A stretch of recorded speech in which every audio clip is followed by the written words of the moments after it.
Vernon Marsh left a price on 11 machines. The 12th one, he left nothing.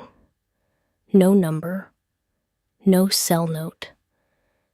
Just 3 words on the back of an index card in his compressed, careful handwriting. Do not part out. Dottie found that card last, the way you find the thing you were not ready for at the bottom of a shoebox, on the second shelf above the parts washer. 4 months after they put Vernon in the ground on a Tuesday in March, when the redbuds were just starting along the fence line, and the east field was still holding the cold of a long winter. She had not gone into the shop before that July morning. Not once. She had walked past the doors every day because the shop sat between the house and the barn, and there was no route that avoided it. But she had not opened the doors, and she had not gone in. She was not afraid of what she would find. She knew exactly what she would find. She was waiting until she could go in and do something useful, rather than just stand there in the middle of it, which was a different kind of waiting, and required a different kind of readiness. By July, she was ready to be useful. The walk from the house to the shop took 40 seconds on a normal morning. That July morning, it took longer because she stopped at the gate and looked at the doors and made herself acknowledge what she was doing before she did it. The doors were the kind that swung outward on heavy hinges, the kind Vernon had installed in 1991 when he expanded the building to fit the larger equipment he was starting to work with. She had watched him hang those doors over a weekend, the 2 of them working together, her holding the level while he drove the lag bolts. She had not thought about that in years. She thought about it now, standing at the gate in the July heat, and then she pushed the thought to one side and opened the doors. The shop held the specific smell of a place where work had been done for a long time and then stopped. Not rot, not neglect. More like a held breath, the smell of oil and metal, and the faint sweetness of old gasoline.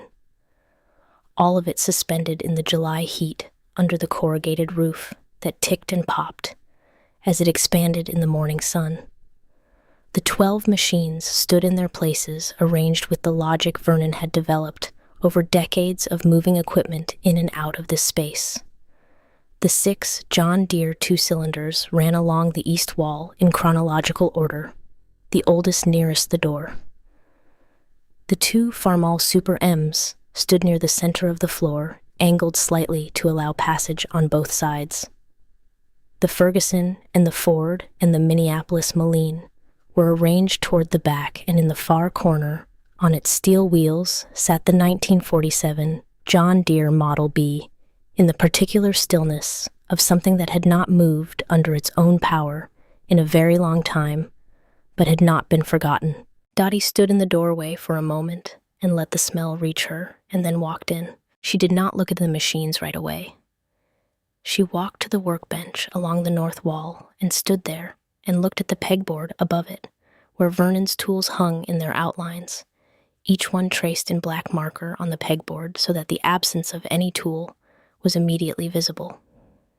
He had done that in the early years of the shop, before she knew him well enough to understand why, and she had learned later that it was not compulsion, but practicality, the practice of a man who worked alone and could not afford to lose time searching for what he needed. Every tool in its place, every place marked. The shoebox was on the second shelf, pushed to the back behind a row of solvent cans he restocked every spring, and a coffee can full of metric bolts he had been sorting since 1987 and never quite finished. The box was old, the corners reinforced with electrical tape he had applied at some point and never replaced when it dried and cracked at the edges. The rubber band around it had gone brittle in the heat of accumulated summers and broke when she lifted the box, snapping against her wrist with a small, dry sound. She carried it to the stool beside the parts washer and sat down. Vernon had kept a card for every machine rubber-banded by unit. The band's gone stiff the same way the one on the box had. She worked each one loose carefully, not wanting to tear the cards, taking her time with each bundle, before she set it on the workbench and moved to the next. Each card had the tractor's make, model, year, and serial number on the front in Vernon's printing, which was small and regular and had not changed in the 40 years she had known him. On the back was the history: purchase date, purchase price, what the machine needed when he bought it, work performed, parts used, the cost of each part and where he sourced it. And at the bottom of each card, set apart from the service history by a space, he always left a sale price, his price, the number he had arrived at after 40 years of understanding what a well-kept machine was worth to a buyer who knew what they were looking at. She read them in order, starting with the oldest John Deere and working her way through the stack, taking her time with each one. The 1952 Model 60 card was the first. Vernon had bought it from an estate in Polk County in 2003 for $1,400. The back-listed valve work a carburetor, rebuild new magneto points, and a repaint in the original two-tone green. His sale price was $5,200. Below the price, he had written one line in his compressed hand: runs like the day it left the factory, which in 1952 was a considerable day. She smiled at that. She had not known he wrote things like that on the cards. The Ferguson TO-35 card was in the middle of the stack, and she almost set it aside, without reading the back carefully, the way she had developed a rhythm. By then, service history, first price, move on, but something in the purchase note stopped her. $225 from a man in Atlanta who didn't know what he had. I didn't tell him. She read that twice. In 22 years of Vernon buying and selling equipment out of this shop, she had not known that particular story, and he had carried it without telling her. Not because it was secret, but because he had not needed to tell it. It was enough to have known it himself. She sat with that for a moment before she moved on. The card for the 1958 Model 720 diesel was near the end of the stack.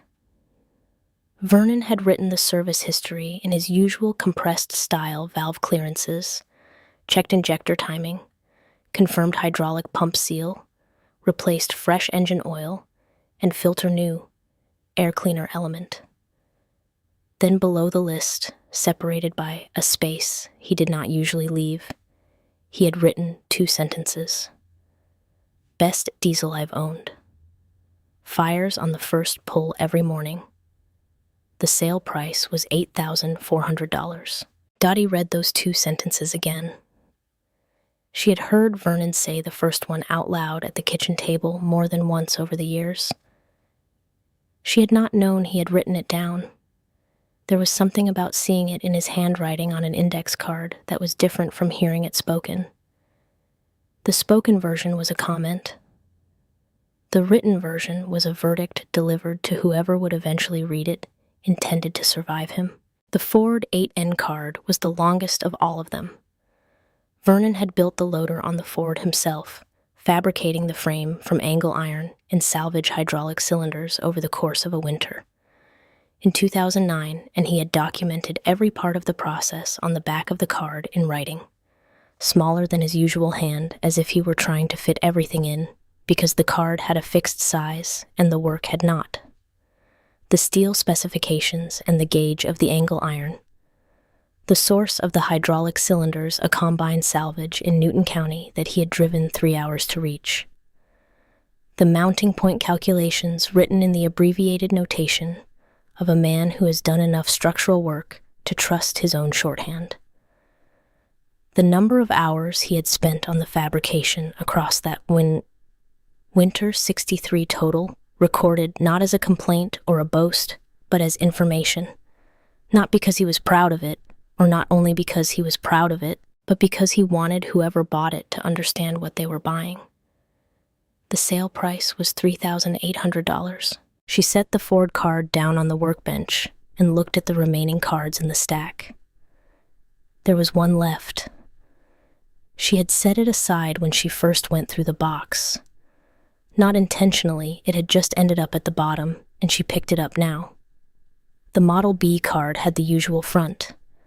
Make, model, year 1947, serial number, steel wheels, noted location in shop recorded as northwest corner. She turned it over. The back had 3 words and nothing else. Do not part out. No price. No sell note. No date. No further instruction of any kind. She sat with that card for a long time. The shop was very quiet in the July heat. The only sound the slow ticking of the roof, and once a truck moving along Farm Road 2791, whose sound came in through the open doors and crossed the shop and went away again. The Model B stood in its corner, the block casting still clean after all these years the way Vernon had always said it was. She had heard him say that casting was cleaner than anything they made after the war. She had heard him say it the way a man says something he has long since finished arguing about a conclusion reached so thoroughly that the argument no longer needs to be made. She did not know what the card meant exactly. She knew what it meant. She sat on the stool until the heat in the shop became something she needed to acknowledge. And then she put the cards back in their rubber bands and set them in the box, in the order she had found them, and set the box on the workbench and stood up. She looked at the 11 machines whose prices she knew, and the one whose price Vernon had declined to give, and she made a decision. She was going to sell them herself, at his prices, to the right buyers. She did not know precisely how to do this. That had never stopped her before. The night before she started, she sat at the kitchen table with the shoebox in front of her and the farm's account ledger open beside it and worked through what she actually knew how to do and what she did not. She had been running the operational side of this farm for 22 years. The books, the planting schedules and the harvest records and the equipment lease agreements. The relationships with the co-op manager and the feed supplier and the county extension agent who came out every spring and walked the fields with her and talked about what the soil was telling them. She knew how to find a price and hold it and wait for the right transaction. Vernon had shown her that without meaning to by example, across 4 decades of buying things other people had given up on and selling them at what they were actually worth. What she did not know was how to service equipment she had never serviced. Vernon had handled that himself for their entire marriage, and she had let him because he was better at it and because there was always something else to do on 190 acres. She could follow instructions. She had always been able to read a technical document the way she read any other document, carefully looking for the internal logic of it, understanding each step before moving to the next. But there were things on those machines she had never touched, and she needed to know whether she could trust her own hands with them before she trusted them with Vernon's prices. She opened the shoebox and read the Ford 8N card again, specifically the loader documentation. The weld specifications and the hydraulic sources and the mounting point calculations. She was not a welder. She had watched Vernon weld 100 times in this shop across 22 years, and she knew the difference between a structural weld and a decorative one. But she could not inspect the loader the way it needed to be inspected before she sold it to anyone. She called Ray Fenner in the morning. Ray was 71 years old and had farmed 3 miles down Farm Road 2,791 until 2019, when he sold his place and moved into a rental house on the north side of town. He had welded as a side trade for 30 years alongside the farming, taking work from neighbors and contractors and anyone who needed something done right. And he had been Vernon's closest friend in the way that men who have worked the same land in the same county for the same decades become friends through proximity and shared reference and the accumulated understanding that explanation is usually unnecessary between people who have watched each other work. He arrived at the farm at 2 in the afternoon, driving the same truck he had driven for years, a faded green 3/4 ton that he maintained with the same philosophy Vernon had applied to his tractors. He came into the shop and stood for a moment looking at the machines. Not with grief exactly, more with the particular attention of a man seeing a familiar place after it has changed in a way that cannot be changed back. He stood there long enough to have looked at each machine once, and then he walked to the Ford 8N without being directed and began to examine the loader. He did not use his eyes as his primary instrument. He used his hands, running his fingers along every weld joint in the frame, pressing his thumb into each seam to feel for the specific solidity that good penetration produces, testing the mounting brackets with both hands, checking the hydraulic cylinder connections at each attachment point. He worked through the entire loader assembly systematically, starting at the bucket and working back to the frame mounts without hurry and without comment. It took him nearly 20 minutes. When he finished, he straightened up and looked at the loader from a step back. "Vernon welded better than I do," he said, "and I welded for 30 years. Dottie said she was glad to hear it. Ray looked around the rest of the shop. He had the expression of a man who has a question and is deciding whether to ask it. "What are you planning?" he said. She showed him the shoebox. She did not explain the whole system, just took out 3 cards and handed them to him and let him read the backs. He read them slowly with the attention Vernon would have recognized and appreciated. He set the cards down on the workbench and looked at them for a moment. He knew every one of them, Ray said. He wasn't keeping records. He was keeping conversations. That was the most accurate thing anyone had said about the shoebox, and Dottie told him so. Ray looked slightly surprised to hear it, which was unusual for him, and then he nodded once and looked back at the cards. She ordered the service manuals that week. 2 for the John Deere 2-cylinders, 1 covering the earlier models and 1 for the later production years, 1 for the Farmalls, 1 for the Ferguson. She found a Ford 8N manual through an online search and ordered it from a farm supply distributor in Oklahoma. While she waited for them to arrive, she cleaned the shop. Not because it needed cleaning, but because it was something she could do with her hands while her mind worked through the sequence of what needed to happen and in what order. When the manuals arrived, she read each one the way she read everything from the beginning, understanding the logic of the machine before she touched any part of it. She learned the valve clearance specifications for each engine type, the procedure for checking and adjusting ignition, timing the correct bleeding sequence for diesel injection, lines the hydraulic system pressure specifications. She read the troubleshooting sections and the maintenance schedules and the torque specifications for the critical fasteners. She made notes in the margins in her own handwriting, cross-referencing the manual procedures with what Vernon had recorded on the index cards, building a picture of each machine that combined the factory documentation with 40 years of one man's accumulated knowledge. She started with the Model 60 because it was the oldest and because Vernon's card indicated the most straightforward service history. She changed the engine oil and filter, first draining the old oil into a clean container and examining it before she disposed of it, checking the color and consistency the way the manual described. She adjusted the valve clearances using the feeler gauges from Vernon's tool collection, checking each one against the specification and recording the as-found measurement in her notebook before she adjusted it. She checked the carburetor and found it clean, which confirmed what Vernon had written on the card. She tested the magneto timing with the timing light she found in the bottom drawer of the tool chest and found it within specification.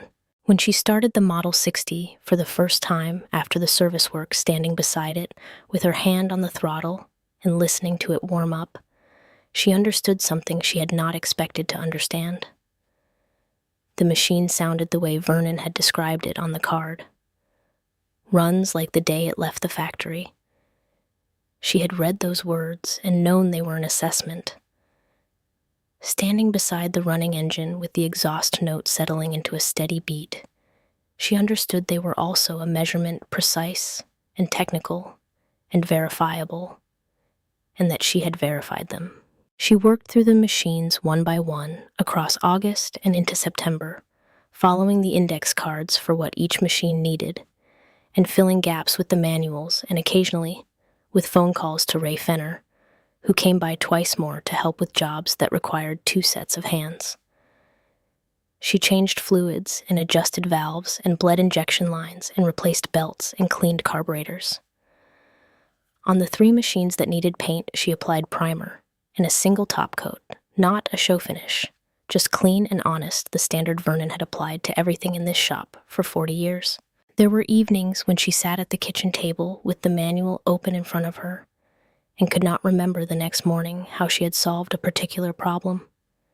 There were mornings when she went into the shop before breakfast and stood in front of a machine and could not immediately recall what the next step was, had to go back to the card, back to the manual, start the sequence again from the beginning.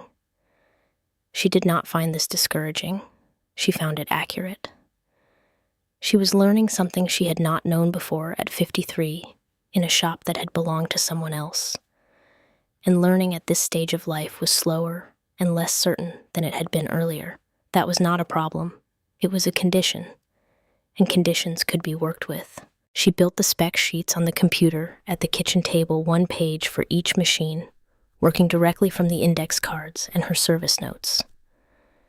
She used Vernon's format without planning to the service history first, then the mechanical condition, then the price at the bottom, set apart by a space, the way he set it apart on the cards.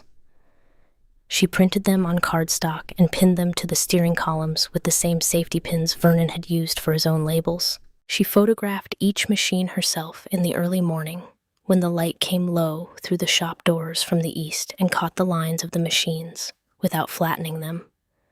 She took 6 photographs of each tractor, 2 from each side, and 1 of the engine compartment, and 1 of the instrument panel, and she reviewed each set before she moved to the next machine, deleting the ones that did not show what they needed to show. She posted each tractor individually on 3 platforms.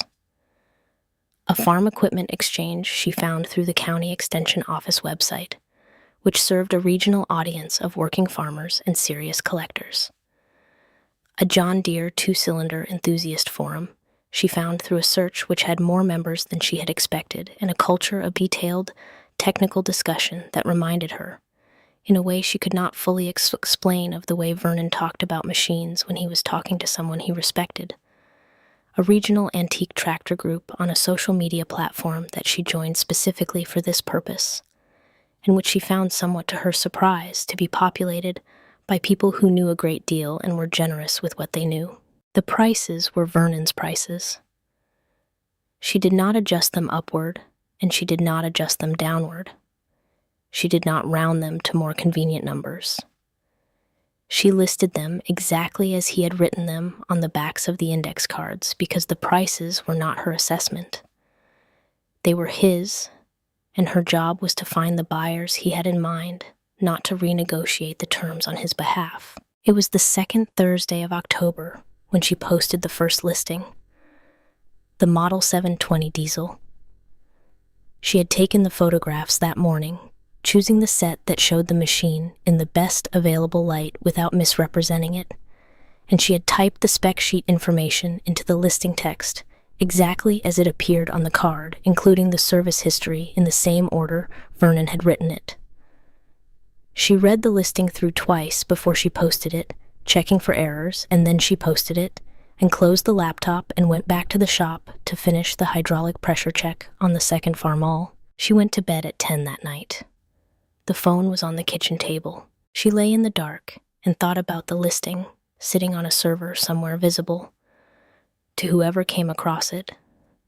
And she thought about Vernon writing the service history on the card in his compressed hand, documenting everything, so that the right buyer would have what they needed to make the right decision. She had transferred his documentation to the listing as faithfully as she could. Whether the right buyer would find it was not something she could control. She had done what she could do. The rest was patience. Patsy Doyle knocked on the front door 3 days later, on a Saturday morning, having driven from Beaumont without calling ahead, which was her way when she had something to say that she did not want to rehearse on the phone. Dottie had known Vernon's younger sister for 22 years and understood her well enough to understand that the lack of a call was not rudeness. Patsy needed the drive to settle what she actually thought, and committing to a phone call would have committed her to a position before she had finished arriving at it. They sat at the kitchen table with coffee. Patsy looked at the shoebox beside the sugar bowl. "I've been thinking about the equipment," Patsy said. Dottie waited. Patsy wrapped both hands around her cup and looked at the table for a moment before she spoke. "There are people who handle these things," she said. "Estate auction services, farm liquidators. They come out and assess everything and manage the whole sale, and you don't have to do any of it yourself." She paused. "The estate has been open for 4 months, Dottie. It doesn't have to take all year." Dottie looked at the shoebox. She looked at Patsy. Vernon already assessed everything she said. She took the Model 720 card out of the box and set it on the table between them and tapped the back of it. He left his price for every machine. Patsy looked at the card. She looked at the number at the bottom. She was quiet for a moment, and in that moment, Dottie could see her working through the calculation that most people would work through the question of whether the prices on those cards were real prices or whether they were what Vernon had hoped, for the distinction between a man's knowledge and a man's optimism. "That was then," Patsy said. "The market changes. You'd probably do better with a proper sale where buyers compete." Dottie turned the card over so the front was showing and read the serial number and the model year and the service notes aloud. Then she turned it back to the back. "Best diesel I've owned," she read.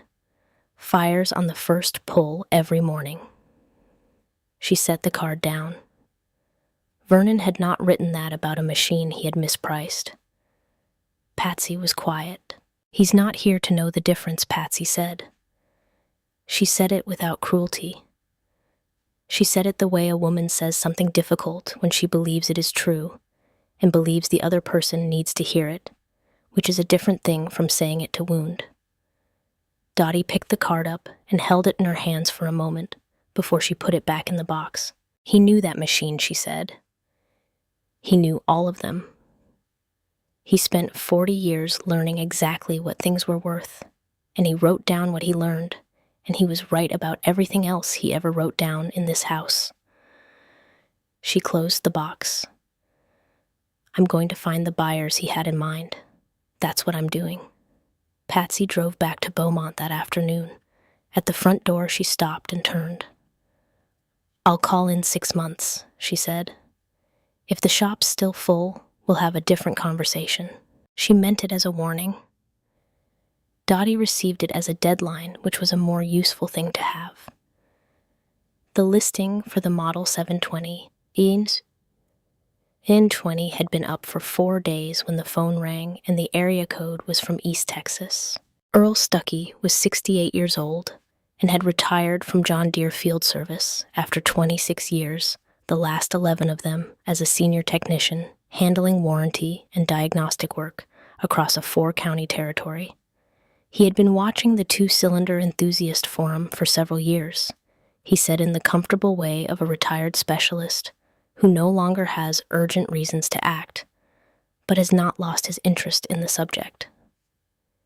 He had seen enough listings in that time to have developed a precise sense of the difference between a machine that had been cleaned up to sell and one that had been maintained to use.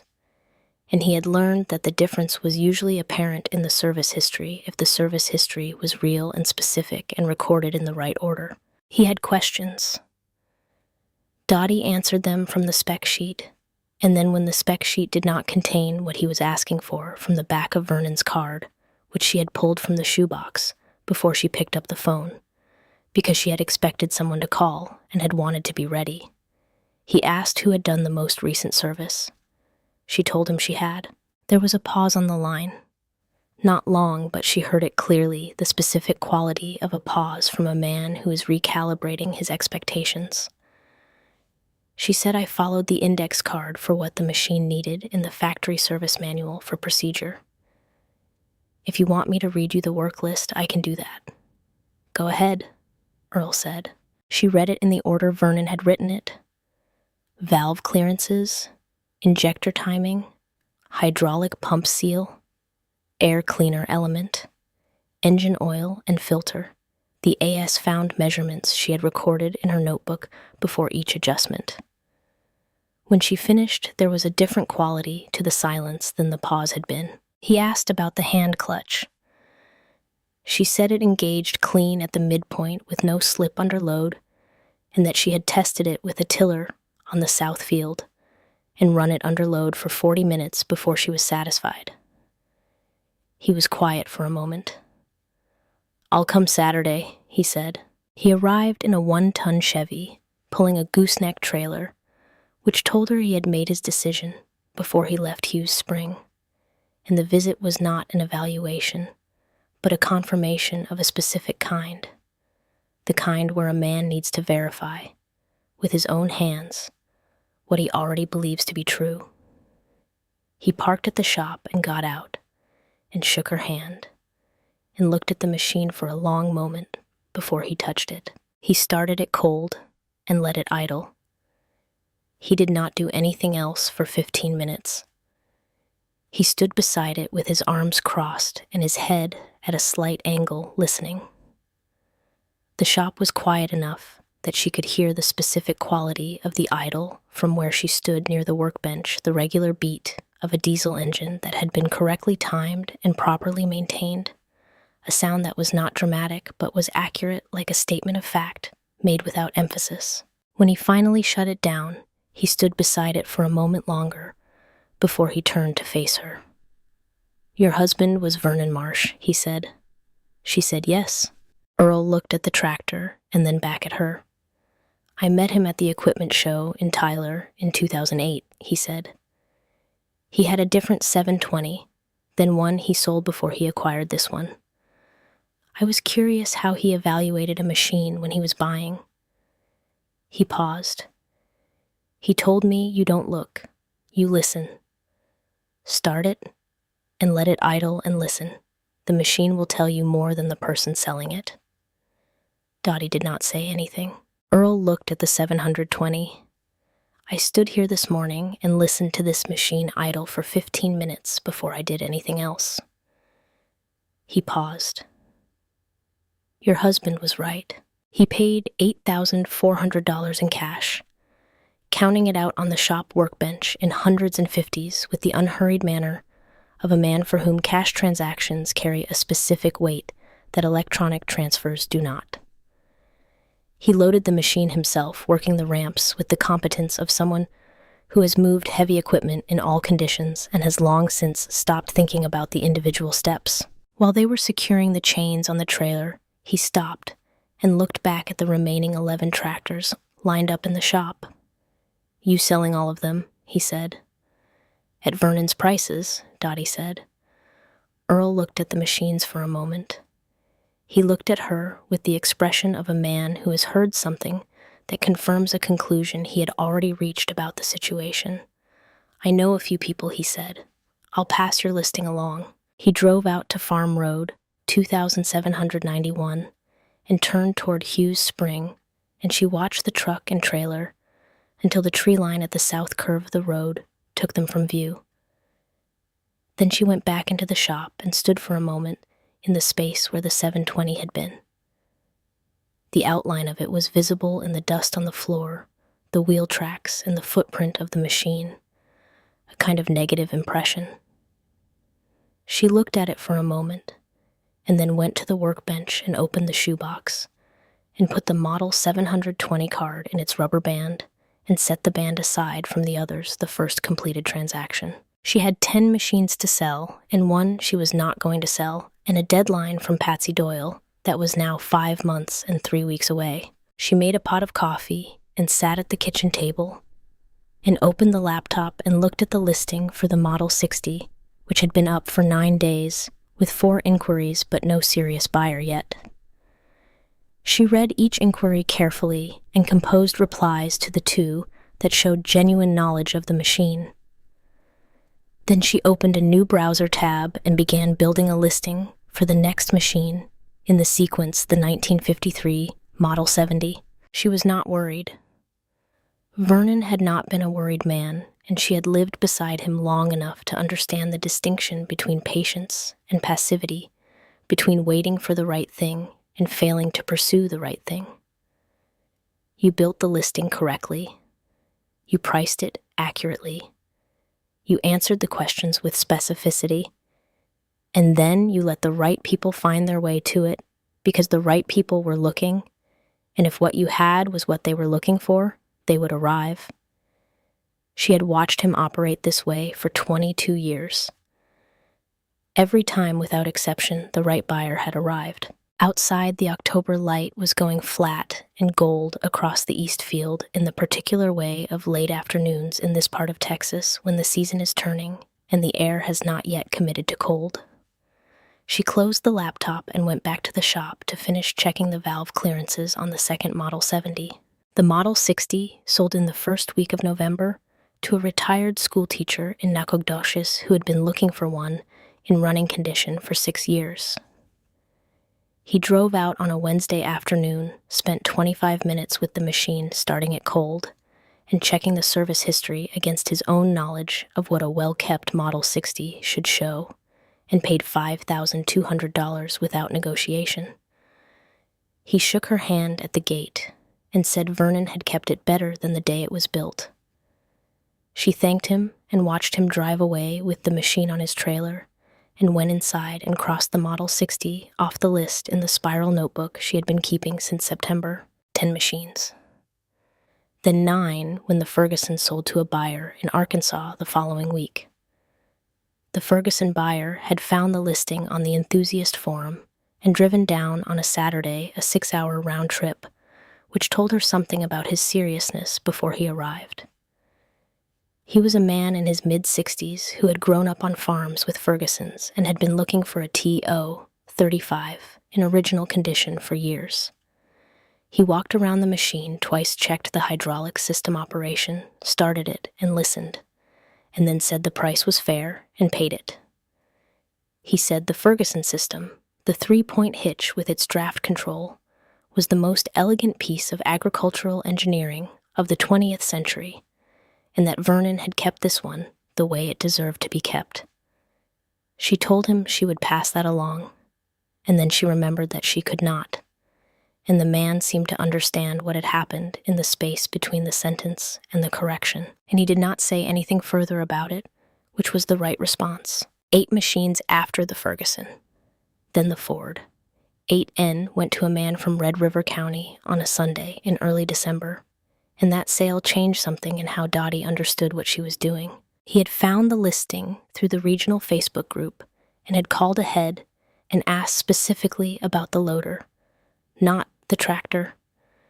He arrived on Sunday morning with grease already on his forearms from his own shop, which meant he had come straight from work or had not changed clothes since the day before, and he went directly to the loader without looking at the tractor at all.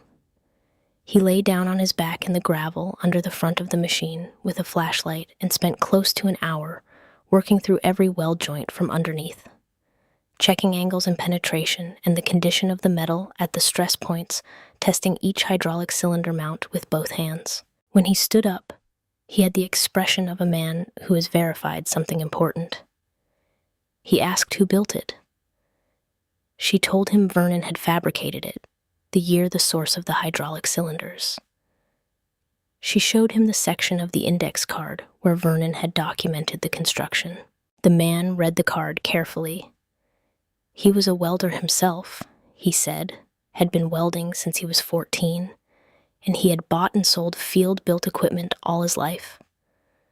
Most of it competent and some of it not. And the standard he applied was whether the person had built it to last or built it to function, which were related but different standards, and the difference was visible in how they handled the transitions between unlike materials and how they thought about load distribution across the mounting points. He looked at the loader again. This one was built to last, he said. He paid $3,800. He loaded the Ford himself carefully and without hurry. Before he got in his truck, he stopped and turned back to her. "Do you have a photograph of your husband?" he said. "Not the tractor?" Him. The question arrived in a way she had not anticipated. She said she did. He said, "I'd like one, if you're willing to send it." He said it simply and directly, the way a man asks for something he has thought about and decided is worth asking for. She sent it that evening. A photograph from the county fair in 2017. Vernon in his canvas work shirt with his arms crossed and the slight squint he had in bright light, standing in front of the shop on a summer afternoon. She sent it and sat at the kitchen table for a while afterward, not doing anything particular, just sitting with what had happened. She had understood at the start that she was selling machines. She had been right about that. What she had not understood, not fully, was that she was also doing something else.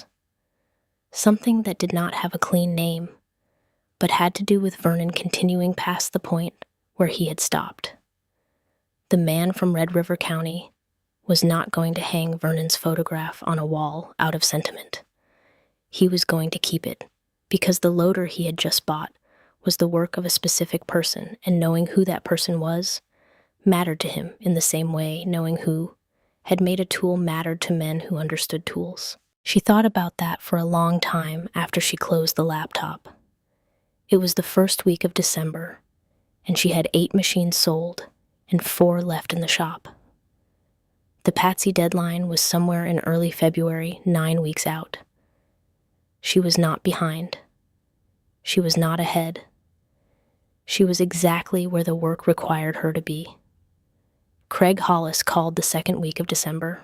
He did not say how he had heard about the equipment. He said he represented the regional sales territory for John Deere out of the dealership in Linden, and that he understood she had some vintage 2-cylinder inventory available, and he asked if he could come out and take a look.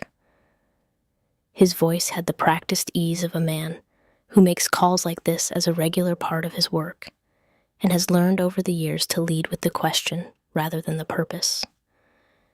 She told him Thursday. He arrived in a company truck with the dealership logo on the door, a late model 3/4 ton that showed the specific cleanliness of a vehicle that is washed regularly and never used for anything that would soil it. He was younger than she had expected, mid-40s, wearing a collared shirt with an embroidered logo and clean boots. He walked into the shop and looked at the 6 remaining John Deere 2-cylinders along the east wall with the systematic attention of someone conducting an inventory assessment rather than evaluating individual machines, moving from one to the next with efficient pauses, not starting any of them, not reading the spec sheets pinned to the steering columns. Ray Fenner was in the back of the shop. He had come by that morning to check the hydraulic pressure on the Farmall Super M, a job Dottie had asked him about the week before and had stayed to finish it. He was working with a pressure gauge and a length of hydraulic line when Craig Hollis came in, and he looked up once and then looked back at his work. Craig spent 40 minutes going through the shop.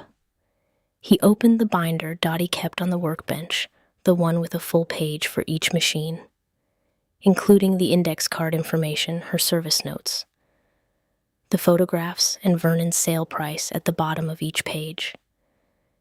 He went through it methodically, page by page, without comment. Then he sat down in the folding chair near the workbench and made his offer.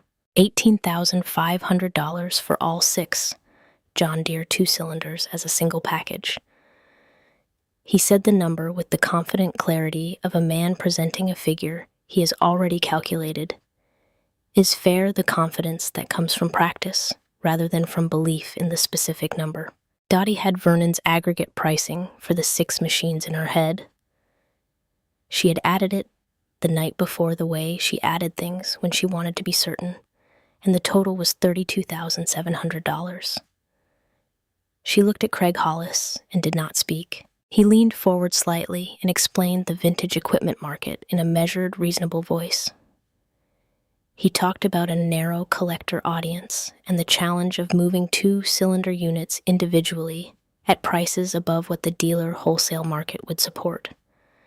He talked about seasonal demand patterns and the cost of carrying inventory through the winter months and the time investment involved in managing individual transactions at this scale.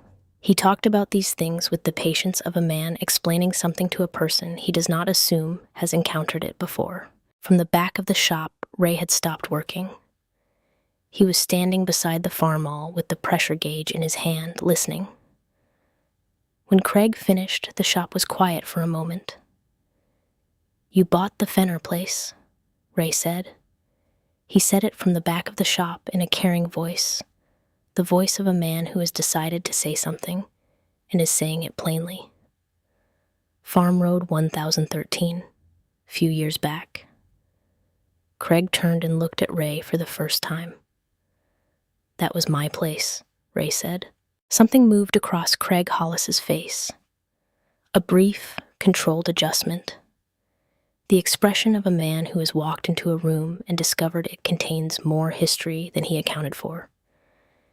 He managed it quickly, but it was there. Ray set the pressure gauge down on the farm-all seat. He did not say anything further. He picked up his jacket from the wall hook and nodded to Dottie and walked out through the side door. The shop was quiet. Dottie closed the binder. "My prices are my prices," she said. She said it the way she would say any other verifiable fact, without heat and without apology, because it was true, and informing him of it was the correct response to his offer. Craig Hollis looked at the binder, and then at the side door, and then at Dottie. He had the expression of a man who has encountered a situation that has not resolved the way he expected, and is recalculating whether to continue. He said she should call him when she was ready to take a realistic view of the market. He said it without hostility, the professional exit from a conversation that had not produced the outcome he came for, the line that leaves the door technically open without requiring anything further from either party. She told him she would keep that in mind. After his truck left the yard, she stood at the shop door, looking at the 6 John Deere 2-cylinders along the east wall.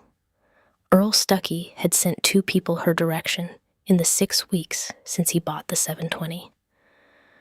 Both had called and asked good questions, and one was coming out the following week to look at the first Model 70. Ray came back an hour later. He came in through the side door and went directly to the farm-all and finished the hydraulic pressure check without mentioning Craig Hollis or the Fenner place. He wrote the pressure reading in her workbench notebook in his own handwriting, which was larger than Vernon's but similarly economical.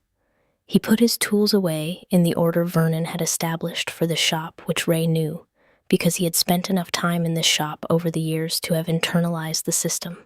Before he left, he said Vernon would not have liked that man. Dottie said, "I know." That was the whole of it for a moment. Ray poured himself the last of the coffee from the thermos on the workbench and stood looking out at the farm road. "I knew what I was doing when I signed," he said, "with the place." He turned the thermos cap in his hands. My wife had been sick for a long time, and the bills had gone past what I could cover from the farm income, and I needed the money, and I needed it on a schedule the farm couldn't meet. He paused. He offered what I needed, and I needed it, right then. He looked at the shop, at the machines, at the organized tools on the pegboard. The amount he paid, he knew what it was worth to him.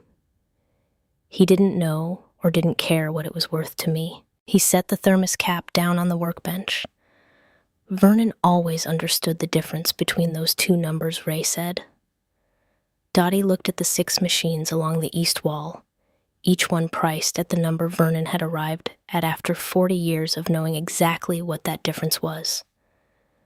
That's why we kept everything she said. Ray nodded. He picked up his jacket and left. December moved into January. The 2 Model 70s sold in consecutive weeks to buyers who had found the listings through the 2-cylinder forum, both paying Vernon's prices without negotiation. Both men who understood precisely what they were buying and had been looking for it for long enough to recognize it without needing to be persuaded. The first buyer was a man from Rusk County who had grown up on a farm where his father had run a 70 and who had been trying to find one in equivalent condition for 12 years. He spent 2 hours with the machine and drove away with it on a borrowed trailer and called her the following week to say the engine sounded exactly the way he remembered his father's machine sounding on cold mornings. She thanked him for calling. The Minneapolis Moline listing went up the first week of January, alongside the remaining machines. January passed with 3 inquiries on the that came to nothing, and 1 serious conversation with a buyer in Oklahoma who spent 20 minutes on the phone asking technical questions and then concluded the distance was impractical. She noted the inquiry in her notebook and moved on. By the first week of February, the shop had 4 machines left. The 2 Farmall Super M's, the Minneapolis Moline G705, and the Model B. The Farmalls sold together on a Saturday to a buyer from Panola County who came with his cousin and a borrowed gooseneck and spent the better part of 2 hours going over both machines with the thoroughness of men who have driven a long way and do not intend to have doubts after they arrive home.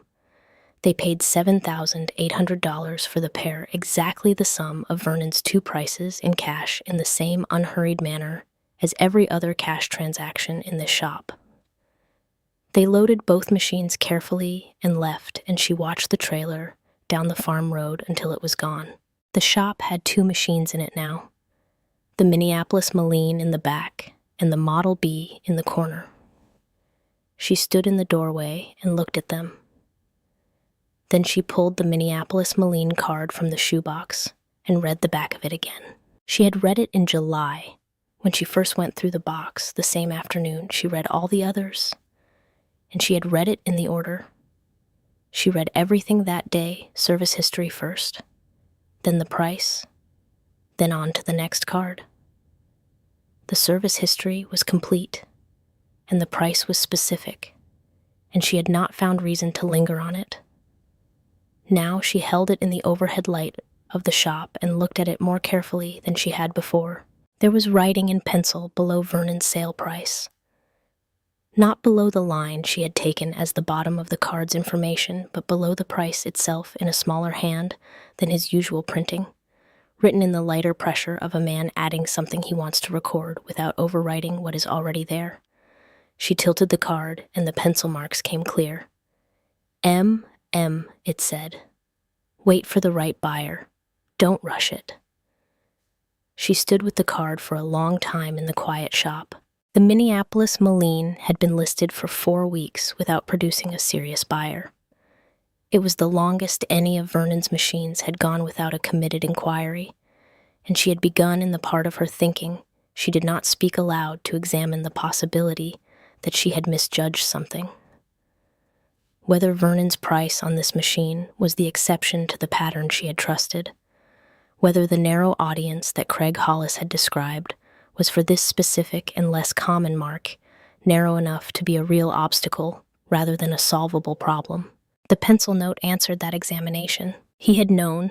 He had come back to this card at some point after he wrote the original information, maybe recently, maybe years ago, and he had added what he knew. Not a doubt about the price.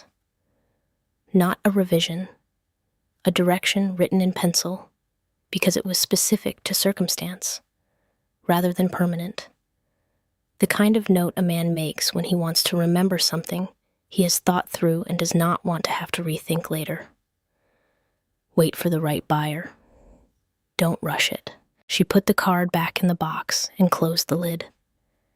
She called Earl Stuckey the following morning. She told him she had a question about the Minneapolis Moline, and that she understood it was not his area of specialty, but she was asking anyway. Earl was quiet for a moment, and then said, "That was accurate. He was a John Deere man from his training, and his experience and his knowledge of Minneapolis Moline was general rather than specific." But then he said what mattered. He said Vernon came to the Tyler show every year, for at least a decade before it moved, and Earl had been there most of those years, and they had talked at most of them, the way you talk to someone you see regularly at a thing you both care about. He said in all those years he had never once seen Vernon keep a machine. He did not believe in completely.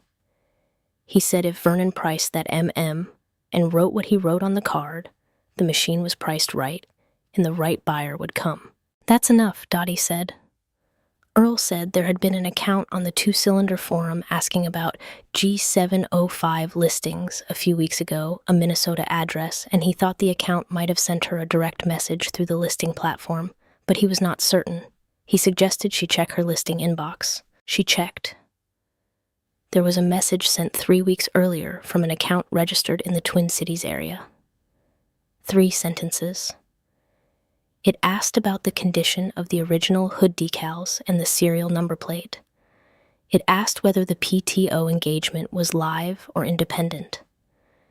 It asked whether she would consider holding the machine for 2 weeks pending the completion of a financing arrangement. She had not seen it. She had been checking the listing platform regularly, but she had not navigated to the direct message function, which was separate from the inquiry form she had been using. She wrote back that afternoon.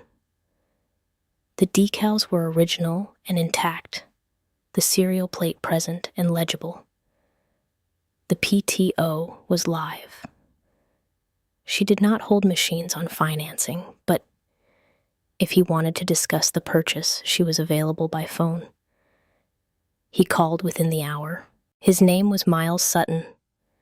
He was 40 years old, he said, and he worked as a farm equipment engineer for a mechanical assessment firm in the Twin Cities that evaluated agricultural equipment collections and individual machines for estates and dealers. He had been looking for a G705 in solid running condition for 2 years. He asked about the service history. The same questions Earl had asked about the 720 in roughly the same order, and she answered from the card in Vernon's sequence, the same way she had answered Earl. When she finished reading the service notes, there was a pause. "Can I ask how you know all of this?" Miles said. "From my husband's records," she said.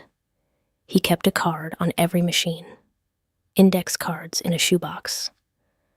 Miles was quiet for a moment. He said it in a way she could not entirely read the careful quality of a man who has heard something that connects to something else and is deciding whether to say so. He said he needed to come see the machine. He said he would drive from Minnesota. She said that was a long way. He said he had reasons beyond the tractor and that he would explain when he arrived. She did not ask him to elaborate. She told him the machine would be there. She set the phone down on the workbench and looked at the Minneapolis Moline in the back of the shop, the only machine besides the Model B that had not yet found the buyer Vernon had in mind. Wait for the right buyer. Don't rush it. She had not understood in July whether that note was an instruction about the machine or about something else.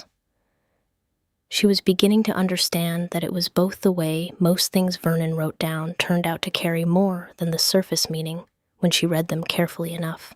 Outside, February was coming in cold and flat across the east field. The specific cold of the piney woods in winter. Not dramatic, not harsh, just steady and gray and requiring of a person to keep working. She put the card back in the box and set the box in its place on the second shelf, and went back to the house to start dinner. She had 2 machines left, and a man driving from Minnesota who had said he had reasons beyond the tractor. Miles Sutton arrived on a Thursday morning in the second week of February, driving straight through from the Twin Cities, with 1 fuel stop in Iowa, 14 hours, in a pickup pulling a gooseneck trailer. He came down Farm Road 2791 in the early morning light with the trailer carrying the particular kind of weight that belongs to a man who has made his decision before he arrives and is present to confirm rather than to deliberate. Dottie was on the porch with her second cup of coffee when she heard the truck on the road. She watched it come. She had learned over the 4 months since October to read something about a buyer from how they entered the property. The ones who were uncertain parked too far back. The ones who were performing parked assertively, announcing themselves. Miles Sutton pulled straight to the shop door and parked at a distance that was neither tentative nor aggressive, and sat in the truck for a moment before he got out. Not hesitating, but settling the way a person takes a considered breath before beginning something that matters. He was younger than she had expected from the phone. Early 40s, medium build, wearing a canvas work jacket that had been through real use and not been replaced because use did not make a good jacket worse. He carried a spiral notebook under one arm with a pen clipped to the cover, an actual notebook rather than a phone, which told her something about how he conducted his professional work. She came down off the porch and they shook hands in the yard. He looked at the shop and then at the farm, taking in the scope of it, and then looked back at her. He said he appreciated her waiting on the response. She said the machine was still there. They went into the shop. The Minneapolis Moline stood where it had stood since July, angled slightly toward the center of the floor, the way Vernon had positioned it, as if it were aware of being examined. In the corner behind it, the Model B sat on its steel wheels in the stillness it had maintained for longer than Dottie had owned the farm. Miles walked to the G705 and stood before it for a moment, without touching it, the way Earl had stood before the 720, with the attention of someone whose knowing is deep enough that looking precedes touching. Then he began his inspection, and it was thorough in a way that was recognizably professional, systematic in a way that had been developed through practice rather than caution. Engine compartment first working back through the hydraulic system, the PTO assembly, the transmission case, the steering gear. He started it and let it run and stood beside it with his notebook open, recording observations in handwriting, too small for her to read from across the shop. He ran it for 20 minutes. When he shut it down, he stood beside it in the quiet for a moment, and then turned. Dottie was on the stool near the parts washer with the shoebox in her lap. She had taken it from the shelf without making a clear decision, to the way you pick up something familiar when you need something to hold. Miles looked at the shoebox. He said, "Your husband kept his records on index cards." She said he did.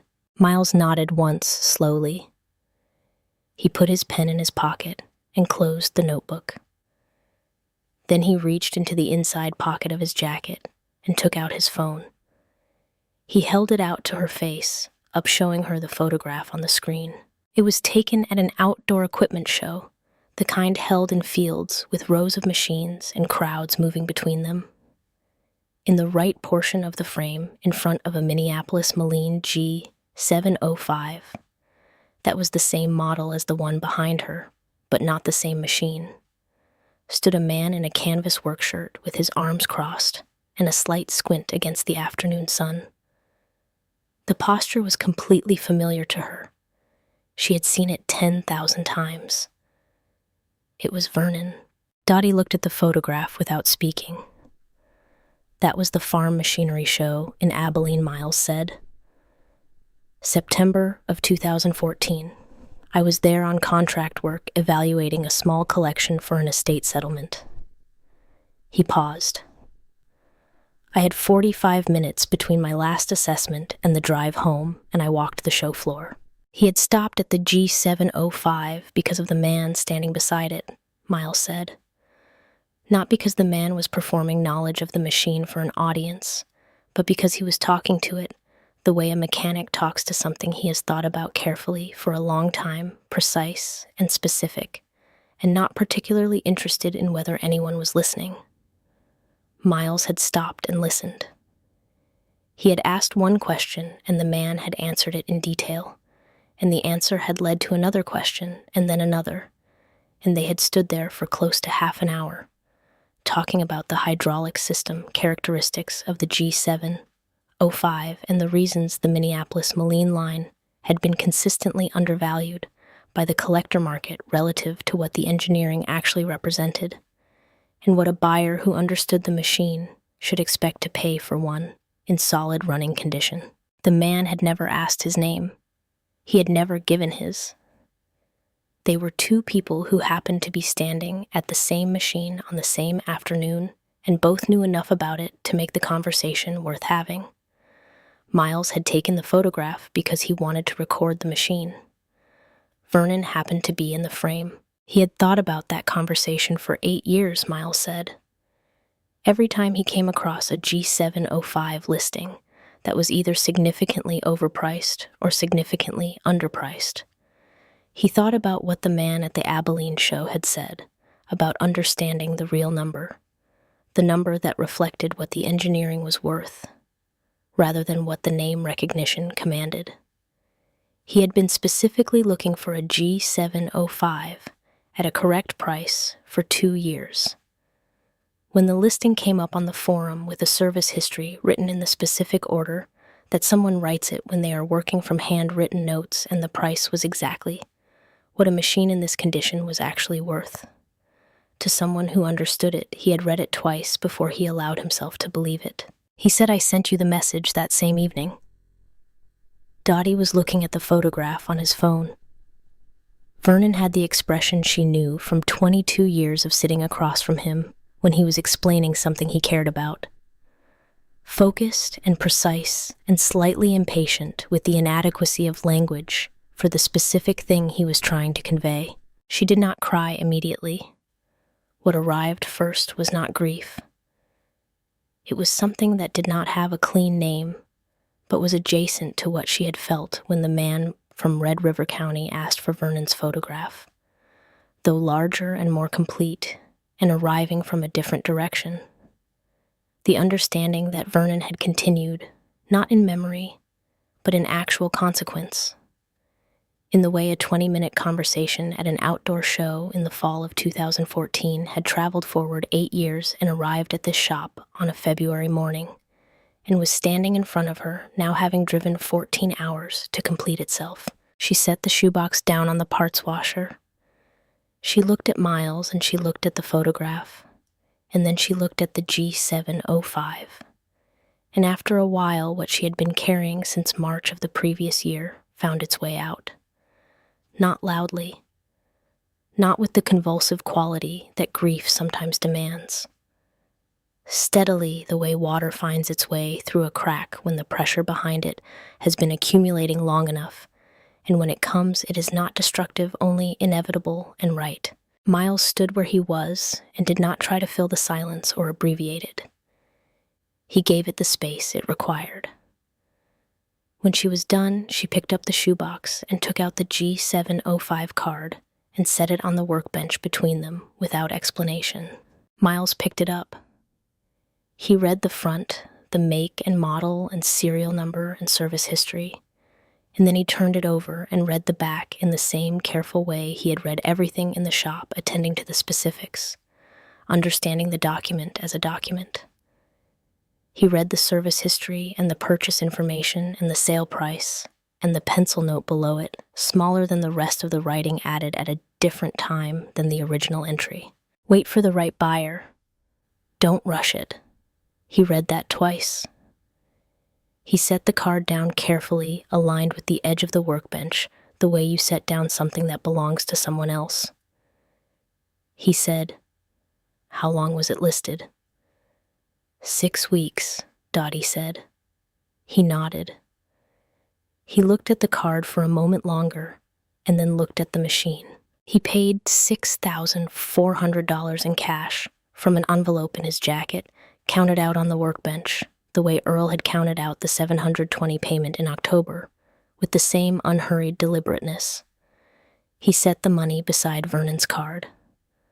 While he was loading the G705, working through the process with professional efficiency, he stopped once and looked back at the Model B in the corner. "Not for sale," Dottie said. He nodded as if he had expected that and went back to work. When the machine was secured and the chains were tight, he stood at the back of the trailer for a moment. He was a good teacher, Miles said, the man in the photograph, even to someone he never knew he was teaching. Dottie said, "I know." She watched him drive out to Farm Road 2791 and turn north.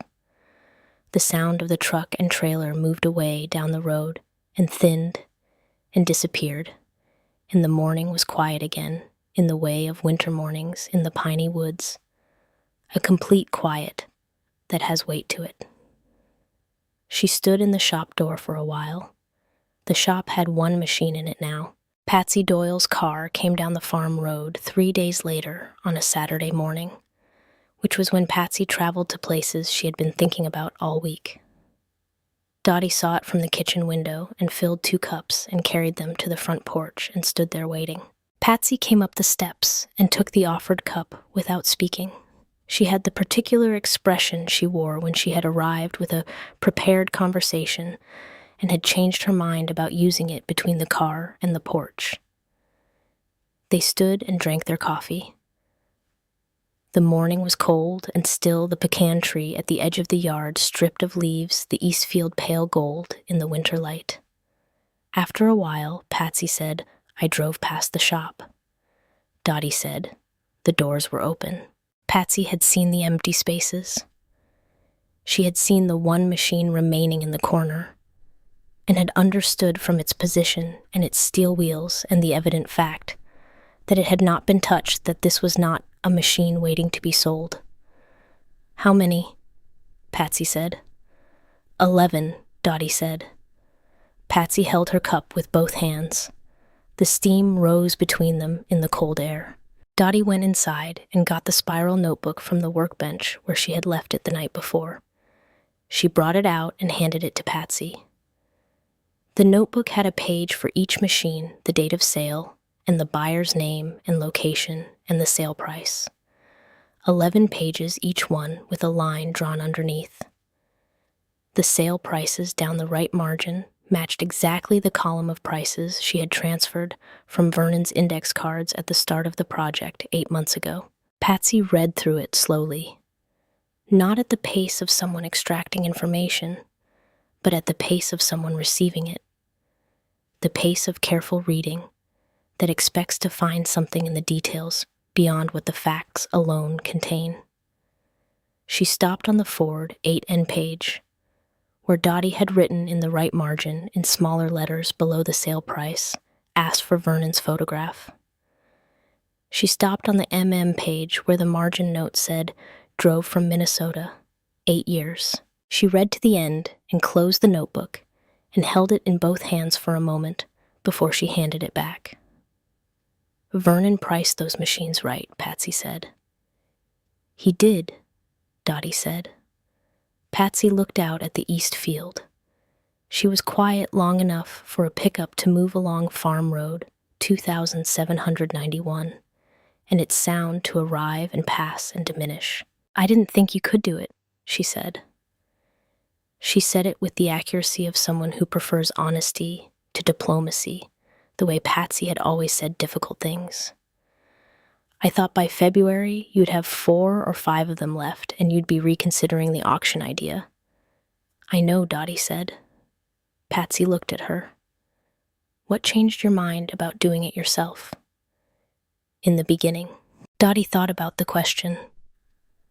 She looked at the pecan tree and the pale field and the open shop doors in the February morning. "He left me the instructions," she said. "I just had to follow them." Patsy nodded slowly. She looked into her cup for a moment. "He told me something once," Patsy said. Her voice had changed the prepared tone of the earlier conversation, gone the thing that was underneath it present instead. She said it the way people say things they have been carrying a long time and have finally found the right occasion for. He said the reason he documented everything, every machine, every transaction was so the work could keep speaking after he was finished with it. She paused. I thought he was talking about the machines. Dottie did not say anything. She looked out at the field. Patsy finished her coffee and set the empty cup on the porch rail. She said she had the drive back to Beaumont. She said she would call before she came next time. She went down the steps and got in her car and drove out to the farm road and turned east, and Dottie watched until the car was gone from view. Then she went inside and washed both cups and put her jacket on and walked to the shop. Ray Fenner's truck was in the yard when she came around the corner of the house. She had not heard him arrive. He was already inside the shop, moving through it with the quiet efficiency he brought to physical work, straightening the tools on the pegboard to their outlines, returning a socket that had migrated from its drawer during the winter's traffic to its correct place, going through the shop manual stack and squaring it. He worked without narrating what he was doing, attending to the task in the way he attended to everything. He wiped down the parts washer surface with a clean rag from the hook where Vernon had always kept rags, working in small circles from the center outward. When he finished, he put the rag back on the hook and stood back and looked at the shop. Vernon always said a clean shop is a ready shop, Ray said. He said it to the room in the reflective voice of a man returning a principle to the air that had originally produced it. Dottie came inside. The shop smelled as it had always smelled, oil and metal, and the held breath of years of work, unchanged by the winter of transactions. The Model B stood in its corner. Everything else was gone, and the gone spaces were clean, and the shop had a quality she had not anticipated when she opened its doors in July. Not emptiness, but openness. The quality of a place that has been used correctly and is now prepared for whatever comes after the current use is finished. She walked to the parts washer and looked at the shoebox on the second shelf. She had moved it to the kitchen table at the start of October and carried it back and forth between the house and the shop for months, taking cards out and returning them, reading and rereading, building the spec sheets and the listings and the replies to inquiries from the information Vernon had compressed into his small, regular handwriting on the backs of index cards in a shoebox he kept behind the solvent cans. She looked at it now, sitting on the shelf, and did not pick it up. She moved the solvent cans 6 inches to the left to give the box more room and better light. There it was in its correct position, the position it had occupied for as long as she had known this shop, which was long enough that she could not remember whether it had been there before she was, though she suspected it had been. Ray was near the door, present, in the way he was always present, without requiring anything in return for being there. Dottie looked at the shop, the tools on the pegboard in their outlines, the workbench, clear and clean. The notebook on the corner table open to the page after the last entry, the blank page that followed 11 completed transactions. The shoebox in its place. The Model B in its corner. She thought about Earl Stuckey in Hughes Spring, who started the Model 720 on Saturday mornings and let it run for 20 minutes before he used it for anything, and who had called in January not with a question, but to say the machine fired on the first pull every time because he thought she should know. She thought about the man from Red River County. With Vernon's photograph in whatever place in his shop he had decided to keep it. She thought about Miles Sutton driving 14 hours from Minnesota because a conversation at an outdoor show in the fall of 2014 had not finished yet, and he had known when the listing appeared on the forum that he was the one who was supposed to finish it. She understood something now that she had not understood in July, or had understood only partially, the way you understand the beginning of a long sentence before you have reached its end. The machines had been Vernon's method of saying things he expressed in no other form. Not because he was withholding, he was not a withholding man, but because he was a man whose native language was work. whose fluency was in the physical world of machines and materials and the careful application of knowledge and what he wanted to convey. He conveyed through the quality of what he did and the care with which he documented it. The machines had carried his thinking out into the world, and the right people had found it, and the process had not stopped when Vernon stopped. It had continued through the fall and winter, and was still continuing, and would continue for as long as the machines ran, and the people who owned them remembered where they had come from. She went to the Model B in the corner. She brought the low stool from near the workbench and sat down in front of it. The block casting was as clean as Vernon had always said the lines of it, precise and unhurried, the product of a foundry practice that understood the thing being made and made it accordingly. She had looked at this casting many times since July, passing through the shop on her way to one machine or another, and she had not gotten used to it, which she thought was correct. You should not get used to the best example of something.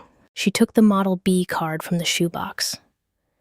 She had handled it more than any of the others over the past 8 months, read it more times than she could have counted.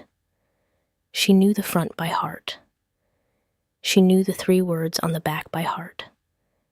She read the back anyway. Do not part out, no price, no sell note, no date. She understood it now in a way she had not understood it fully in July, when she had sat on this same stool in the July heat, and held this same card and known what the words meant without knowing what they were for. She had understood the instruction. She had not yet understood the reason. Vernon had not declined to price the Model B because he did not know its value.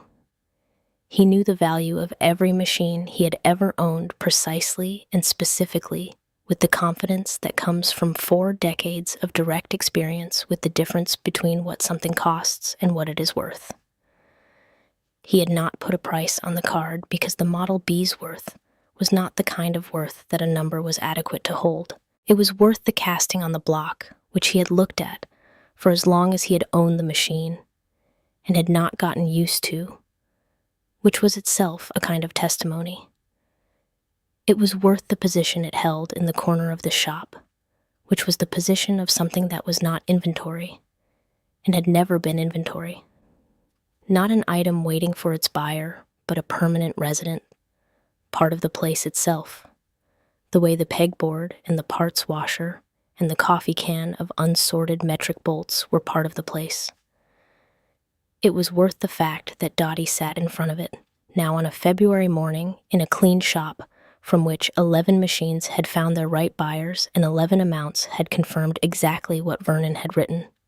On 11 index cards, each transaction a verification of the whole system of knowledge he had spent a lifetime building. It was worth all of that.